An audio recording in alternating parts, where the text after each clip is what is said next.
we're going to start doing our B part. Our B Mr. part, Fofana, yes. yeah, what I'm suggesting, like when you are sharing videos to YouTube, because normally Mm-hmm. you have lots of videos in YouTube. Mm-hmm. So why can't you name the video like 2019 2020 first semester, lectures on this chapter. So I think it's Ibrahim, more easier to make some of the videos in it or not. I think. I don't know. Okay. you Makam, you can want to say something? recognize videos said recently. Yes, they're all date coded, to be honest. They're all in Indicate date order. it indicates the date that it is said, so you Yes, obviously know which video does this relate to. exactly. Exactly. But yet still I could include that in the description. I could include it in the description. That's not a problem. Okay. But That you'll that will always help a lot. you'll That will always help. find the date the video has been published. You'll always find it. So you can't miss it out. Yeah. Okay, but Thank that's you. that's a good suggestion. I'll take note of it. Okay, I'll take note of it. Right. So I'm going to open my Google Sheet. So I'll go to my Google Drive. Okay, I go to my Google Drive. Okay, and we all know how to open a new sheet. So if you don't know how to open a new worksheet, just follow me. So go to your Gmail. Okay, go to your Gmail. On the top right corner, click on Google Apps. You will see the 9 dots. Okay, after clicking on Google Apps, you can select Drive. Okay, you can select Drive. Okay, after selecting Drive, okay, Drive will open, and then on the left side of the screen, you will see a plus that says New. So once you click on that New, then you can select Google Sheet. Okay, then you'll see a new Google Sheet. I'm going to connect it very soon.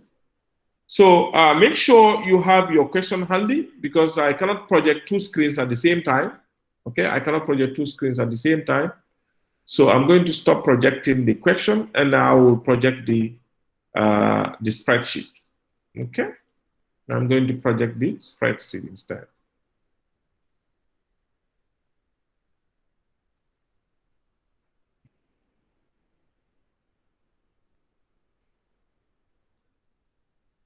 Okay, so I'm going to share the spreadsheet. So this is the spreadsheet that I recently opened. Can you see it? I'm going to zoom it to 150%. Can you see it?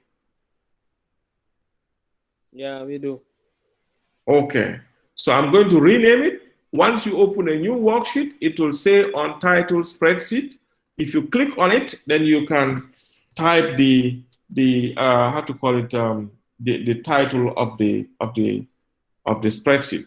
So I'm going to call it CAMS Company Limited, CAMBS. The one in all caps, CAMBS Company Limited. Then I'll just say that's life cycle costing.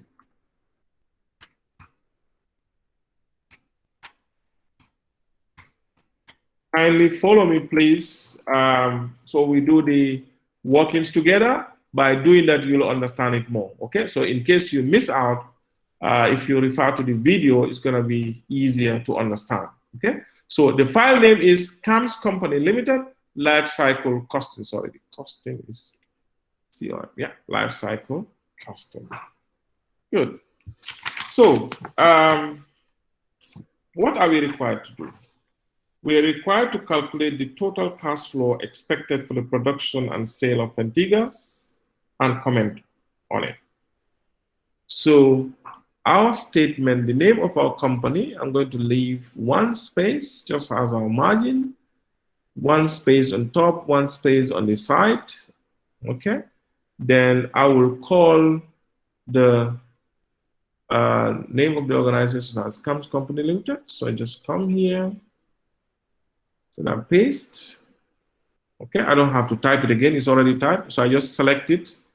I just select it here, copy, and then I paste it here. Okay. If you type something already and you need it again, you don't have to type it again, but you can copy and paste. Okay, take note of that. You can copy and paste. So the name of the statement we are required to produce is what? Cash flow, the cash flow statement. So it's going to read cash flow of Antigua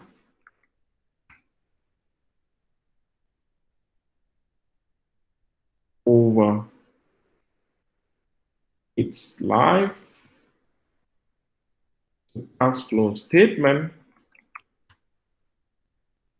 of Antigua over its life. Okay, so that's the name of the heading. That's the name of the statement. Okay, so when we look at the question, we have been given some periods. Okay, the periods are in months. The first period is from month 1 to 10, then you have 11 to 20, and so on and so forth. So we're going to do our workings based on the periods, okay, so that the costs and revenues attached to each of the periods can be recorded. So we look at the life cycle cost and the life cycle benefit of the Fentiga. Okay. So first, let's do our columns. So our columns will be based on the second table. Okay. The second table is the period. Okay, months 1 to 10 and up to 110. Then the sales demand per month. So we're going to do our periods based on that, and then we calculate the number of months. Then we multiply the units, the units for each month, so that we can get the total for each of the period. Okay, is that clear? Is that clear? Yes, it's very clear. Good. Good. So we're going to start. The first part will be the details. I'll just name them. Then the second part will be period 0. Period 0 means the development stage. Okay. And then next will be 1 to 10 months. Then you have, this is as per the table, that's table number 2. Okay. So 1 to 10, 11 to 20. Okay. 21 to 30.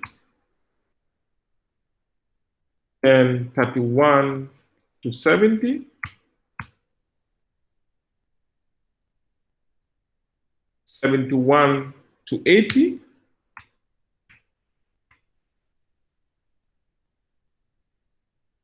Then we have 81 to 90. 91 to 100. And then last but not the least, 101 to 110. So we need to reduce these things so that they can fit on the screen. So first, the first field, I'm going to increase that a bit. Then the periods, I'm going to highlight all of them, then I reduce them. So highlight all of them so that you can reduce them. They will all have the same size. Okay. So after highlighting all of them, can you see I've highlighted all of them from period 0 to the last period. Okay. Then now I'm going to resize them. So I'm going to move them this way by contracting them. Okay. So I'm going to contract them this way. And then we're going to do the alignment to the right. In accounting, numbers are aligned to the right. So we're going to align it to the right. We click here on the alignment tab. and then we select the right alignment. Okay, so this is what we have. Now, the next thing we're going to do is we're going to calculate the number of months. Okay, so we're going to calculate the number of months each of the period. Okay, period 0 is out. So of course, we don't know the number of months. We've not been told. So period 1 to 10 is how many months? 10 months. 10 months. Okay. 11 to 20? Also 10 months. Okay, let's do it quickly. 21 to 30, 10 months. 31 to 70? 40 months. 40 months. 71 to 80? 10 months. 10 months. Okay, so as you can see, all of them are 10 months, 10 months. So I'm just going to copy, okay? 81 to 90, 91 to 100, 101 to 110, 10 months. Okay, so now we've defined our periods. Our periods are period 0, period 1 to 10, periods 11 to 20, and so on and so forth. And we've calculated the number of months for each of the periods. Is this clear? Is this clear? Okay.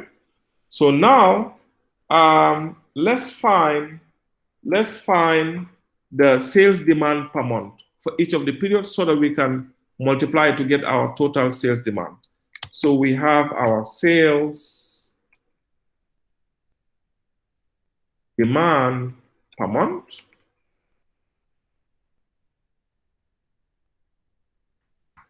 We have our sales demand per month. I'll expand it a bit so that this can fit. Okay, so we have our sales demand for period 0. It doesn't apply. For the first period, period 1 to 10, what is our sales demand per month? 190. 190. Okay, so let's type them. It's given to us on a plate, so it's easy. 190, 300. What is next? 850. 50.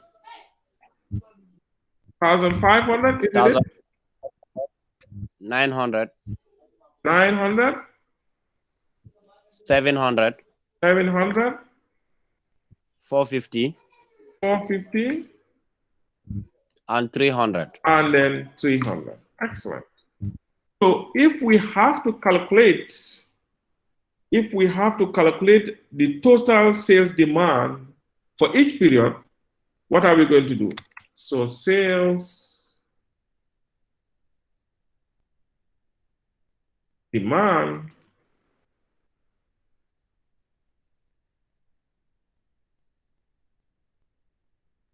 for each period.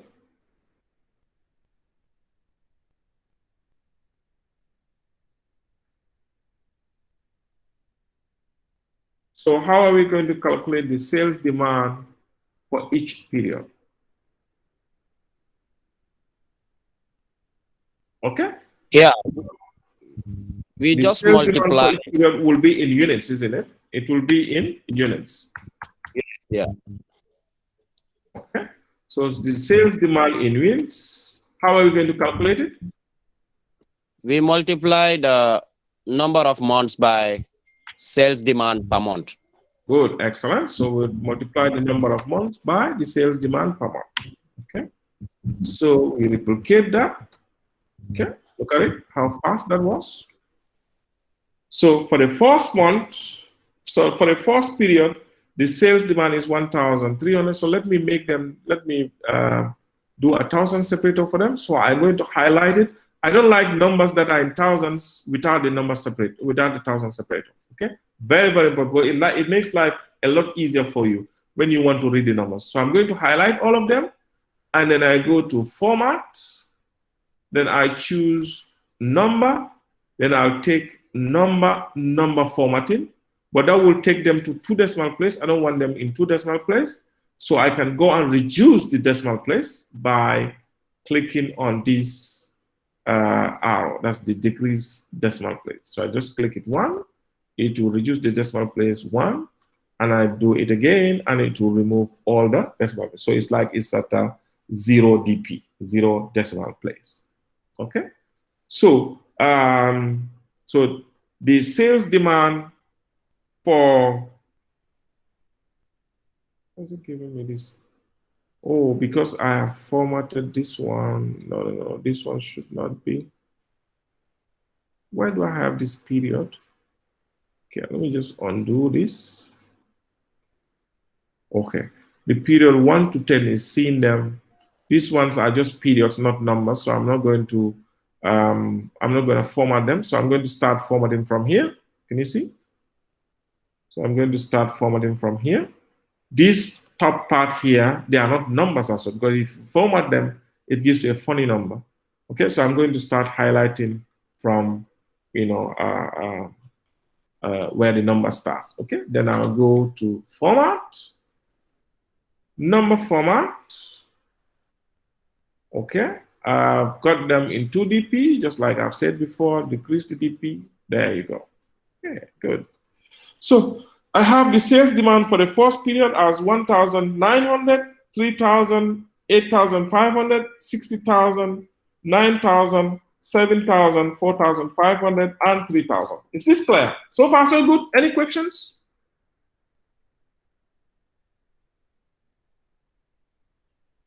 Okay, any questions?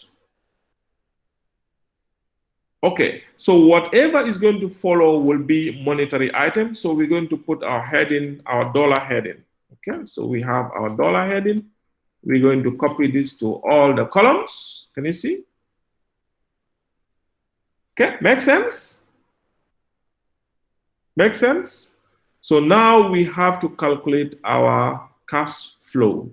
So our cash flow, we have to first start with our sales.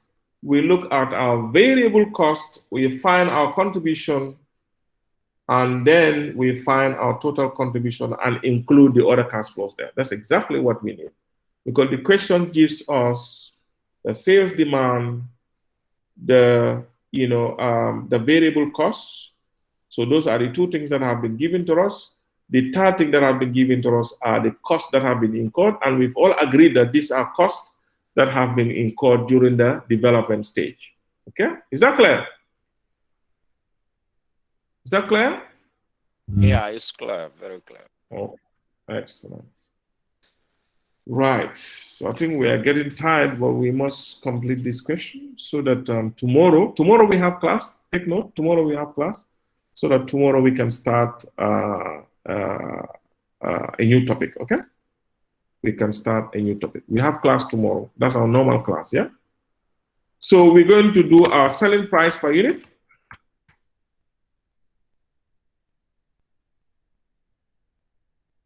Selling price per unit. Okay, so we're going to do our selling price per unit. Okay, so now let's be careful about this. Let's read and understand the question. Okay, when you look at the first table, it gives you the selling prices, isn't it? Okay, so you have to take note of the way they have done it. It's done on cumulative sales basis. Okay, so it's like a threshold between 0 to 1,900 units. Any sales that is between that threshold, the unit selling price will be how much? 20. The unit selling price will be how much? 120, 120. 120. Excellent. So 120. So the first one is period 0. We're not going to do anything to that. So the first period, let me make the periods bold so that it can stand out. I'm going to make them bold, and then I'm going to increase the font size to 11 so that they can stand out. Okay? Right. Okay, so period 0 does not have any selling price. For the first period, okay, the selling price will be how much? What will be the selling price? 120. 120. Why? Because the sales demand is 1,900, which is between the cumulative range of 0 to 1,900. Okay, that's the only reason. So we have 120. Okay? Next period, what is the sales demand in units? Sales demand is 1,901 to 4,900. Yes. So, 3,000. so the sales demand for this period is 3,000, and cumulatively, is this not between the range 1,901 to 4,900 cumulatively? Because when you add this to that, cumulatively gives you 4,900. So from 1,901, that's after this, to 4,900 cumulatively, this falls under that. And the selling price is what? 90. 90. Excellent. Okay. So we go to the next period. The next period is months 21 to 30. Okay. And the sales demand for this period is 8,500 units. Okay. And our table says cumulatively from 4,901 to 13,400. Okay, to 13,400, the selling price is 60. So cumulatively, if you add this together, it gives you what? 13,400. Can you see? 13,400. So that means this period, the unit selling price should be what? Should be what? 60. 60. Excellent. And the next period, which is period 31 to 70. Period 31 to 70, let's look at our table again. Our table says cumulatively from 13,401 to 73,400, okay, to 73,400, the selling price per unit is what? 50. So let's look at this cumulatively. When we add all of this, look at it, cumulatively look at it, 73,400. So that means these periods, the selling price should be what? What should it be? 50. 50. 50. Then the next period, which is period 71 to 80, okay, it says 71 to 80, it says 73,401 and above. Okay, from this up to infinity, anything that comes after this, the selling price will be 40, 40, 40.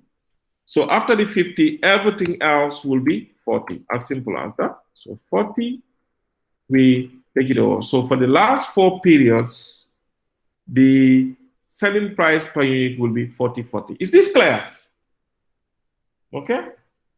It looks a bit confusing, but it's straightforward. Okay. If you understand the table, which is the first table, it gives you a cumulative range. Okay, and the selling prices are determined according to that cumulative range. Okay, so let's move to the next one.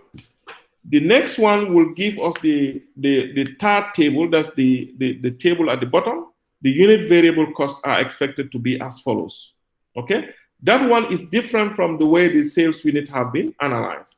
Okay, so for the variable costs, it's the first 900 units at 50 per unit, the next 11,500 units, and then the next 30,000, and then thereafter. Okay, so take note of that. So let me do the heading. So that will be our variable cost per unit, our unit variable cost.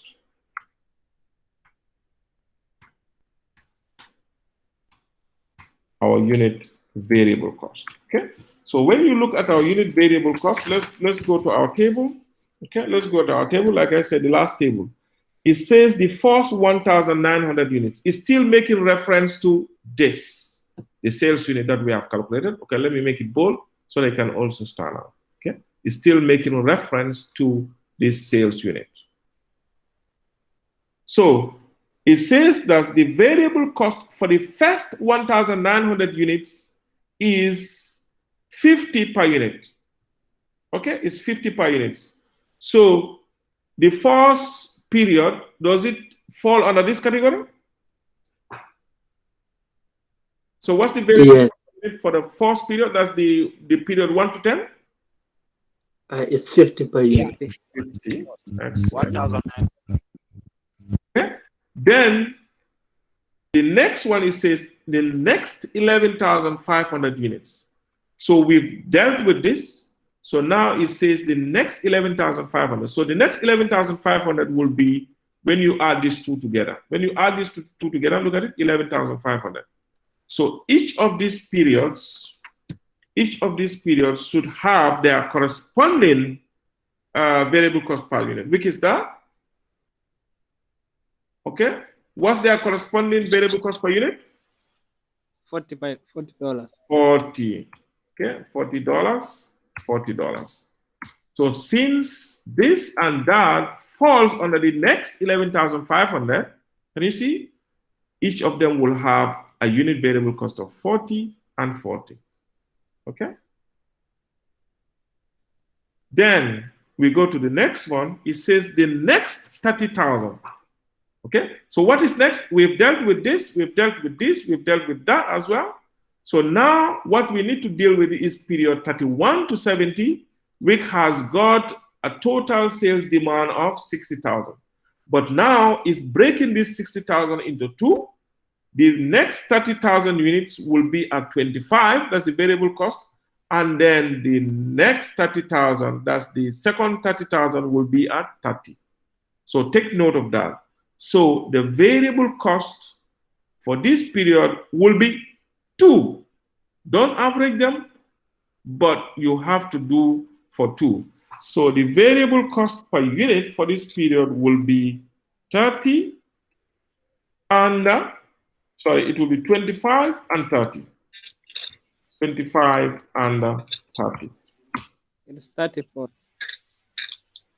Okay, is that clear? Don't average them, but then do it as it is, because the column is not broken down into two. It's 60,000, but it has given different rates, different variable cost rates for the first 30,000 and the next 30,000.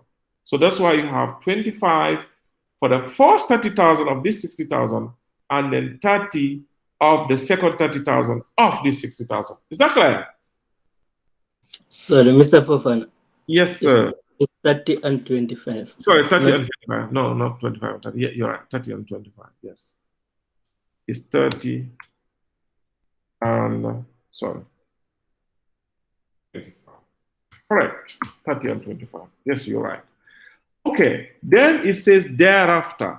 Thereafter is everything else. Thereafter it is Mr. Fofana, $30 per unit. it's saying that, so that means everything else that follows is 30. Yes, Ibrahim, go ahead. I mean here, is it 25 and 30 or 30 and 25? Because it's telling us that next 30 units is 25. No. Next 30,000 units is 30. That's the first one. Then the next 30,000 again is 25. So it's 30 and 25. Then the thereafter is the last 30. So it's definitely 30 and 25. Okay. 30 and 25. Yeah, Excellent. I see. Okay. So we've got our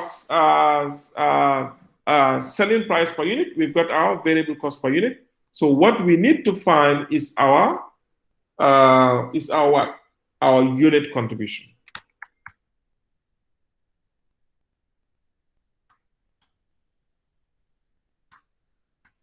We need to find our unit contribution. How do we find our unit contribution? Sales minus variable cost. Okay. Sales minus variable cost. So what formula do we put here? Equals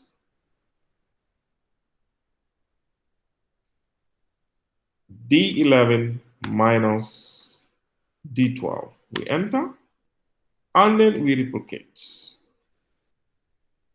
Okay, but if we replicate, we're not going to have anything here because this value here It's not a number value, but a text, because there's a text in there already.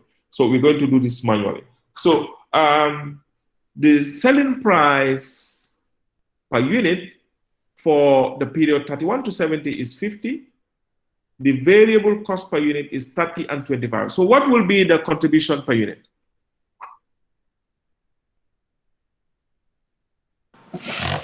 I think part of it will be 20. The other part will be 20. Okay, so the contribution per unit will be 20 and 25. So that is 50 minus 30, which is 20, and 50 minus 25, which is 25. So it's going to be 20 and 25. Okay, is that clear? 20 and 25. We'll come to see how this thing is going to work. Okay, so now we've calculated our unit contribution. We have now calculated our unit contribution. So what we're going to do is we have to calculate our total contribution. Okay, so we have to calculate our total contribution.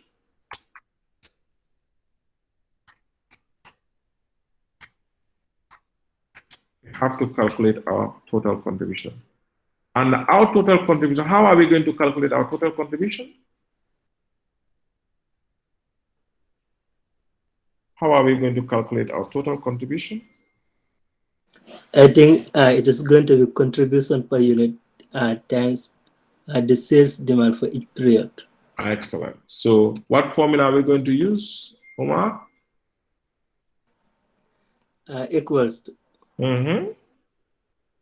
D9. Okay, D9. No, D9. Or D9, sorry, D9, yeah. Times D13. Okay, multiply by minute. Take note, the times is in spreadsheet is denoted with a star, which is on top of 8. Okay, so times D what? D13, yeah? We enter, and then we replicate. Okay, so we replicate. So when we replicate, we'll still have a problem with this one because it's not on a formula. So now our task is to calculate the total contribution for periods 31 to 70, which is broken down into two. We have the first 30,000 has got a contribution of 20, and the second 30,000 have got a contribution of 25. So how are we going to calculate the total contribution for this period? The contribution, I think it is going to be like the first one, you equals to bracket open. Okay, equals 20, bracket opens. 20 times 30,000. 20 times 30,000. Correct? Bracket closes. Plus. Bracket open. Bracket opens.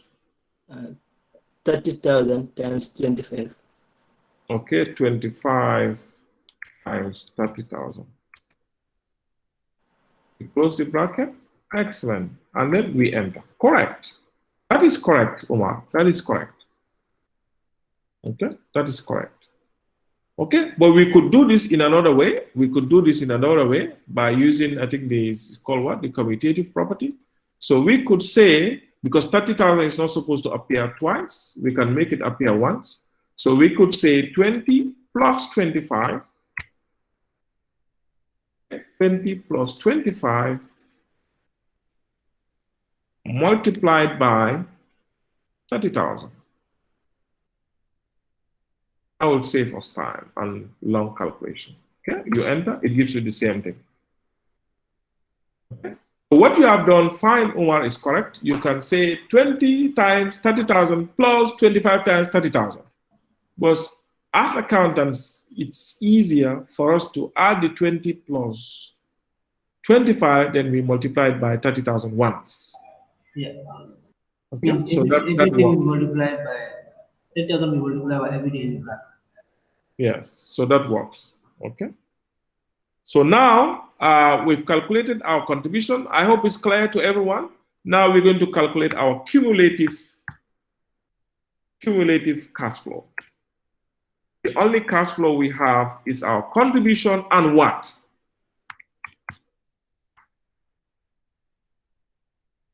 Is our contribution the only cash flow? Is our contribution the only cash flow?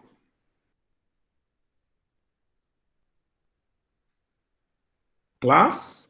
This Do you mean contribution we have the calculated now, inflow? is it our only cash flow? Do you mean the cash inflow? No, cash flow can mean both inflow and outflow. So if I ask whether it's our only cash flow, is it no? It is our only cash inflow, but we have what? A cash outflow. Yes, or the fixed asset.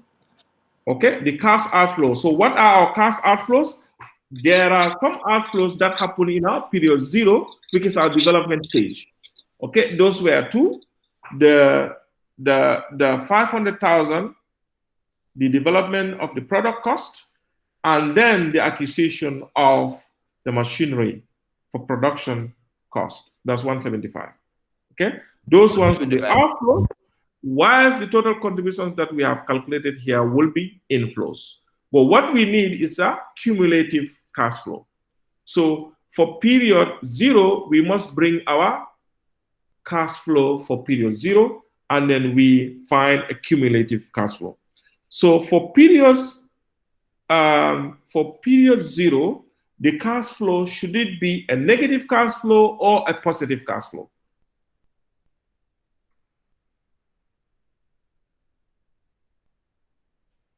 Will it be a negative cash flow or a positive cash flow?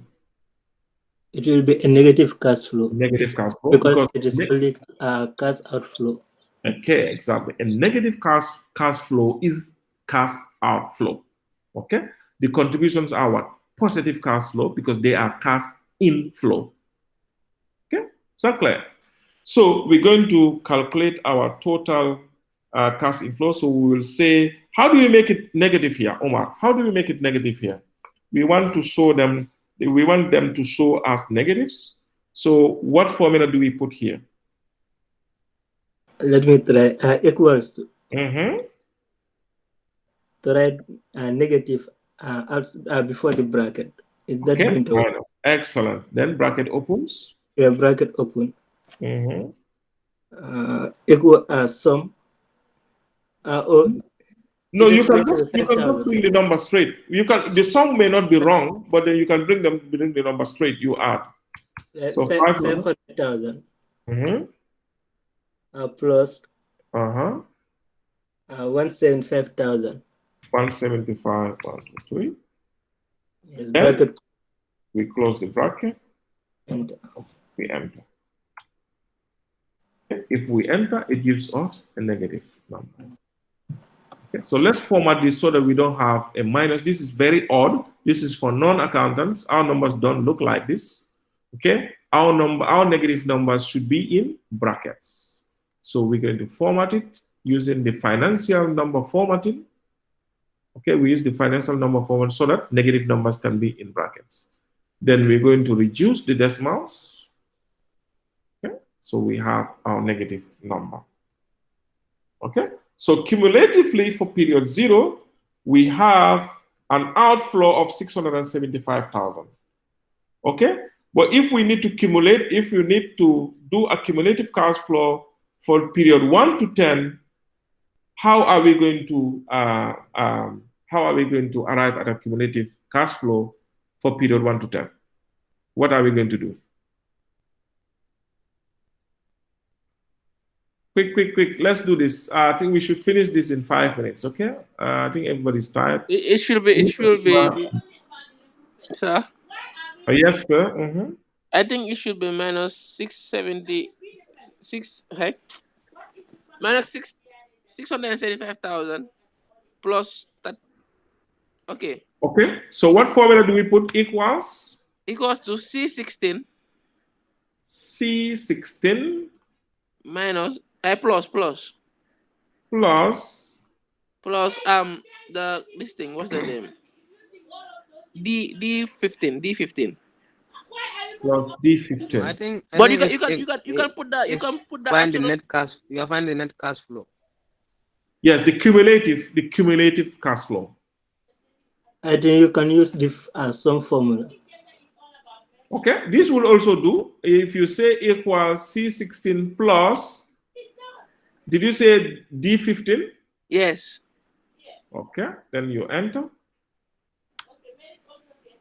Okay, Mhm. so Then you can drag it.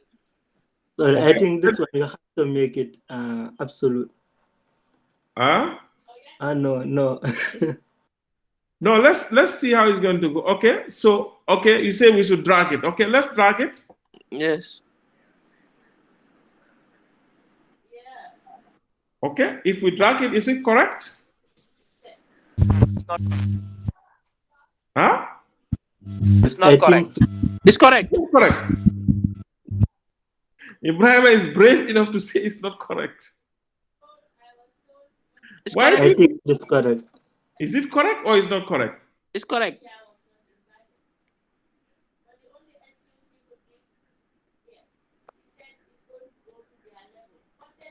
$542, $392, $222, $1128, $1218, $1288, $1333, $1363. Ibrahim, is it correct or is wrong? For me, all understanding is not correct. It's not correct. It's 20 hours. Okay. It's not correct. Ibrahim says it's not correct, and the time is saying it's 20 hours. So how do you reconcile the two? But you so started.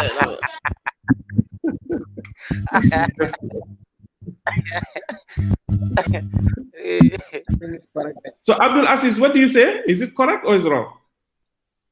For me, I think it's correct there. It's I correct. think it's correct. Okay. Yeah, I think Umar, what do you say? Umar, is it correct? I'm not sure whether the first one you have to make it absolute. I'm trying to calculate with my calculator. With your calculator, okay. Yes, but I'm not yet. Mr. Singate, Alaji, is it correct? yeah, I think it's correct. You think it's correct? Yeah. Yima, are you with us?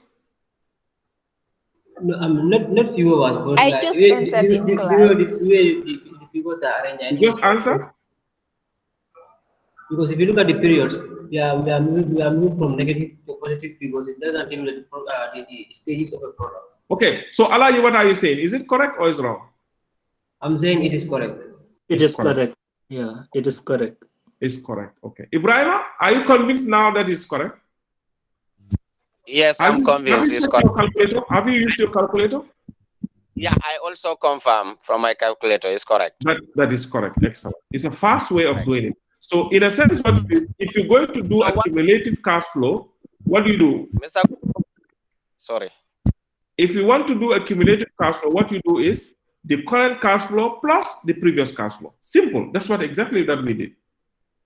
In period 1 to 10, when you look at the formula is saying C16. What is C16? C16 is the previous cumulative cash flow. That's the cash flow for period 0. You add it to D15. What is D15? This 15 is the cash flow for the current period. Okay? So if you replicate, you move one step.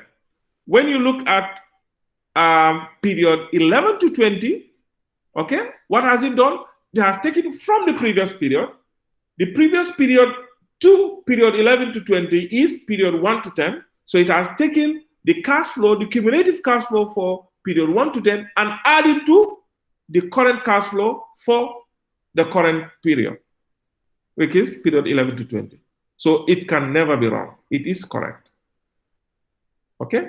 And then at the end of the day, you'll have a total cumulative cash flow of 1,363,000. Okay? 1,363,000.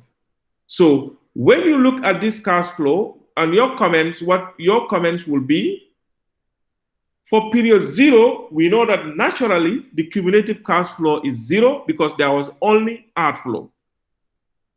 Okay?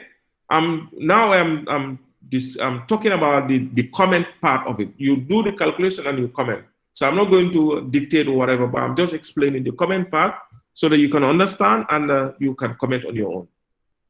Okay? So on period 0, what is period 0? Period 0 is the development stage. We have a cumulative cash flow of 675, which is an outflow. Okay? In periods 1 to 10 and in periods 11 to 20, we agreed that these two periods are the what? They are the introduction stage. Okay? They are the introduction stage. So no, we can assume the period 1 to 10 to be the introduction stage, then period 11 to 20, and the period 21 to 30 as what? The growth stage. So in period 1 to 10, cumulatively, our cash flow is 542,000. Still negative. Why? Because we have taken a heavy negative from the development stage. So we've taken a heavy, cost from the development stage. So cumulatively, we have still not recovered our product. We have still not recovered our cumulative cost of this product as at the introduction stage. That's why we still have a negative cash flow of 542,000 cumulatively. Okay? So we move to the next two stages. We agreed that the next two stages are considered to be the growth stages. Okay? These two stages are considered to be growth stages. Okay? For period 11 to 20, we made cumulatively, we made a contribution of 150,000. For period 21 to 30, we made a contribution of 170,000. But if you make this cumulatively, if you look at this cumulatively, this 150,000, if you add it to negative 542, naturally the negative is small. So what it can only do is to reduce the negative. So that's why this 542 has been reduced to 392 now. Still negative.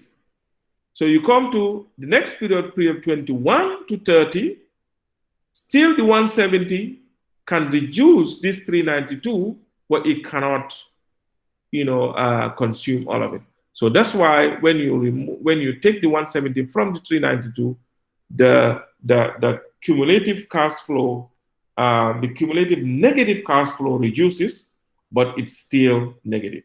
So that's why up to, okay, take note, up to the growth stage, cumulatively, we are making losses. Cumulatively, we are making cash outflow net cash outflow, okay? So if we stop at this level, we still not recover our cost. But what happens if we move further? If we move forward to period 31 to 70, we agreed period 31 to 70, this is when we recorded sales demand per month of 1,500, okay? Look at what's going to happen. We have a windfall. We have 1,350,000, almost 1.4 million contribution, okay? So what's going to happen? Are we still going to be in the red? Are we still going to be in the red? No, we have moved. No way, because 1,350,000 is far, far greater than 222,000 net outflow. So it's going to consume this outflow, and then it's going to remain with 1,128,000 inflow. Okay, clean money. Then now what's going to happen? Cumulatively from here onwards, the cumulative cash flow will increase up to the end. So which is 1,363,000. Okay, so these are some of the points that you're going to make when you are doing your comments. Okay, I think this is where we're going to draw the curtains for today. Any questions? Any observations before we draw the curtains? Yeah. Yes, Mr. Fofana. Yes, sir. Based on your analysis, like at the maximum is where he start cumulatively he start making cash profit. Yes. So Yes, but cumulatively, where they start making profit will be at which stage? at the maturity stage. Maturity stage. Sorry. But thereafter, cumulatively, he is going to make profit. But the rate the rate of making profit will Will be decline. low. Exactly. So as you can see here, the total contribution started decreasing drastically. Look at it, from 1,250,000 to 90,000. And then now from 90,000 to what? 70,000. From 70,000 to 45,000, then to 30,000. So it has decreased. But cumulatively, because of this huge windfall here, cumulatively we'll still have a net cash inflow. Okay. Okay. Anyone else with a question or observation before we draw the curtains? So let me just format this a bit. So I'm going to, because this statement is for this table, so I'm going to format it so that the heading will lie in between the table. So I will highlight it just like I've done. I highlight from here to here, and then I will come to merge cells. I'll merge. Okay, now all the cells here have been merged into one cell. And then I want to align it to the center. So I come to the alignment here and I click center. Then I will want the text of this to be white, but then the background to be blue. Because if I have white text on it, on a white background, it will not be visible. As you can see, you cannot see anything. But then if I make the background, let's say blue, okay, now you can be able to see it. Then I will make it bold, and then I will increase the font size to 18. Okay, now it becomes nice and it looks professional. And I'm going to add grid lines to this. So watch how I do that. So I'm going to click on here, then I highlight up to here. Then I'll come to the grid lines. Look at it. The borders. Okay, then I'll click on the borders. Then I will use the all borders. Okay, but I don't want these thick lines. I want the lighter line. So I just come here, the border style. I'll select this one with a lighter. Okay, and then the outward border, which is this one, the outer border, I'll click so I can make that thicker, or I can make it double line. Okay, so once I have this, look at this. Is this not beautiful? Then now, if you want to beautify it more, you will remove the grid line. So you go to view, and then you remove the grid lines. Now look at it. Everything has disappeared. It becomes nice. Okay, so this is where we're going to end for today. I hope you learned something new, something that you're going to make use of in your life. Okay. Yes, Mr. Fofana, I think the way you solve it, it is the simplest. But is it also possible, like when you take these units, like for the period 1 to 10 or things like how they explain it, and multiply with the sales per unit? Okay. And you also do the same thing with the variable cost per unit.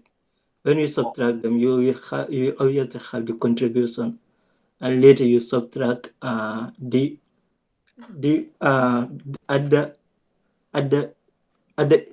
is it the first stage?